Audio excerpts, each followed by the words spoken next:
guys, in George Helmer's book, A Moment in Time, the Steve Reeves story, which was written by George Helmer and should be available at the stevereeves.com website.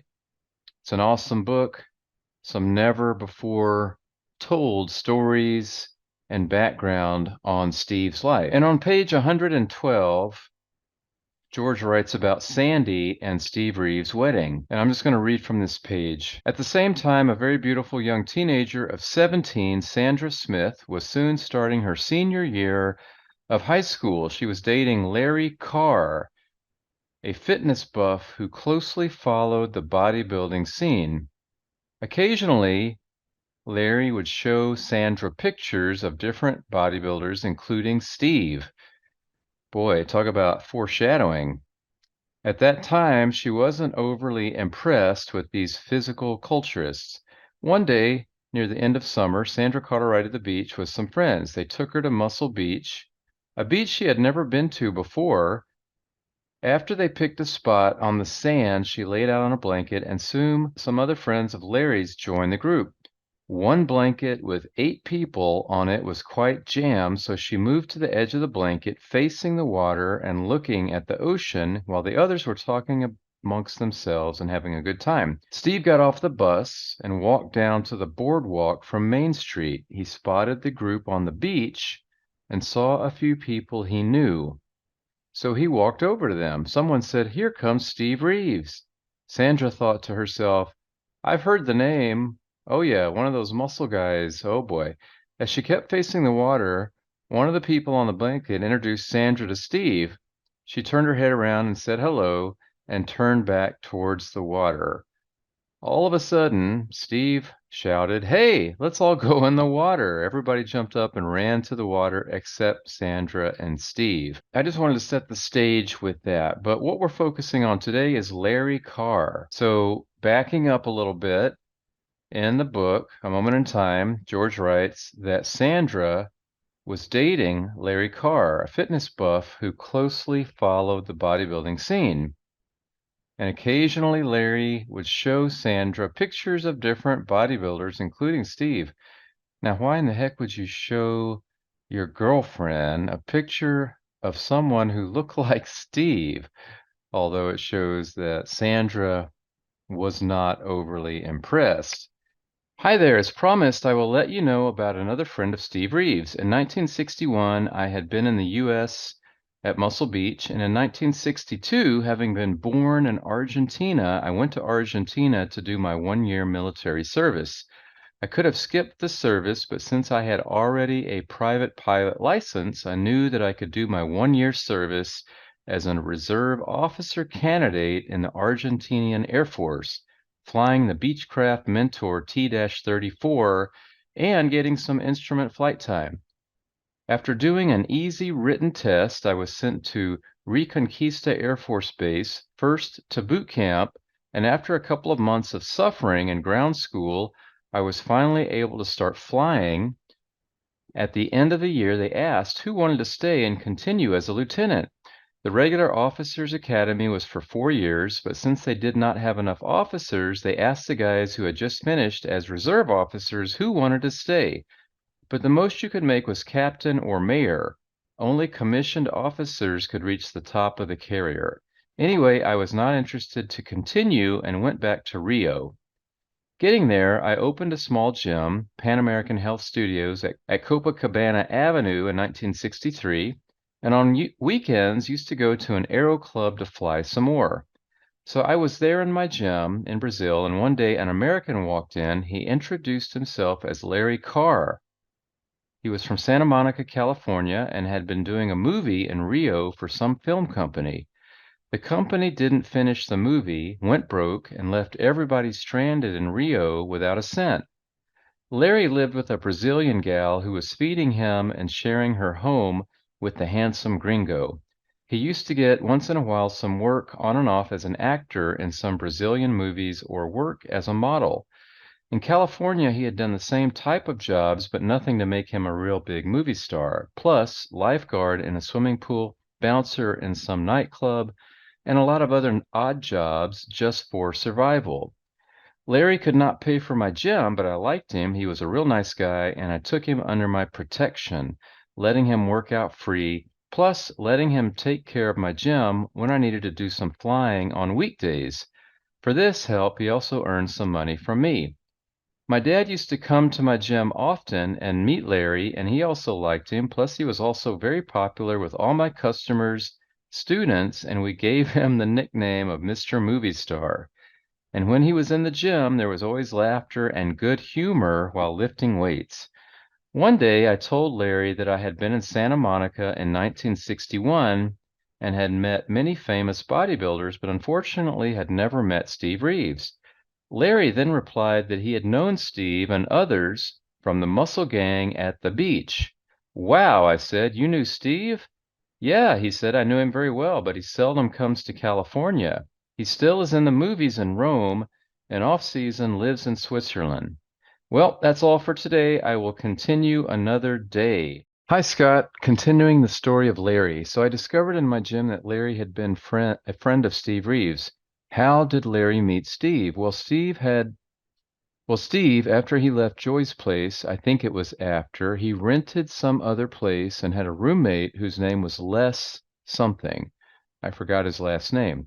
And Steve and Les used to hang out together. One day, Les met a very beautiful girl, also forgot her name, and they started to date. It happens that this girl was Larry Carr's sister, and so Les somehow got acquainted with Larry. They became friends, and Les introduced him to Steve. From now on, the trio used to go out all together in a convertible car and keep on going after having a good time, and somehow Larry came to know Steve very well and knew more things about Steve's life. Les ended up getting married to Larry's sister and gradually saw Steve less. But Larry began having more contact with Steve over time, and they became very good friends. At least this is what Larry told me. Steve, Larry, and others used to go to Muscle Beach to get a good tan, and of course there were also a group of girls there. One of them was Sandra, and Steve took an eye on her, and while the others went to the water, made a close approach to her, chatting and inviting her to have dinner together. They started to go out together and finally got married. Larry had known Sandra long before Steve and had dated her a couple of times, but Sandra cut it off soon. She liked Larry, but she knew there was no future with him. However, they remained good friends for a lifetime. So when Steve started to date Sandra, there was no problem with Larry. He already was dating somebody else. Steve continued to be Larry's friend, and sometimes they used to go out all together, Steve with Sandra and Larry with some other girl. After Sandra divorced Steve, she still also remained friends with Steve over the years till Steve died. The same was with Larry. Sandra remained also his friend till Larry also passed away. After I met Larry in Rio, I think it was 63 or 1964, he stayed a couple of years more in Rio and then left definitely back for LA. We remained good friends, and he came a couple of times to Rio for a visit. He stayed at the house of a plastic surgeon, Marcos, who also became my friend. Since he continued to have contact with Sandra and I showed interest in getting to know her, he made introductions and we started to write and phone each other and also send small presents like books and so on. So over more than 20 years, Sandra and I became very good friends and still exchange messages. Through her, I also became a friend with her late husband, a retired colonel from the U.S. Air Force, fighter pilot, and Vietnam vet. During all those years, I was 3 times in the States, but somehow it never worked out to meet her and her husband.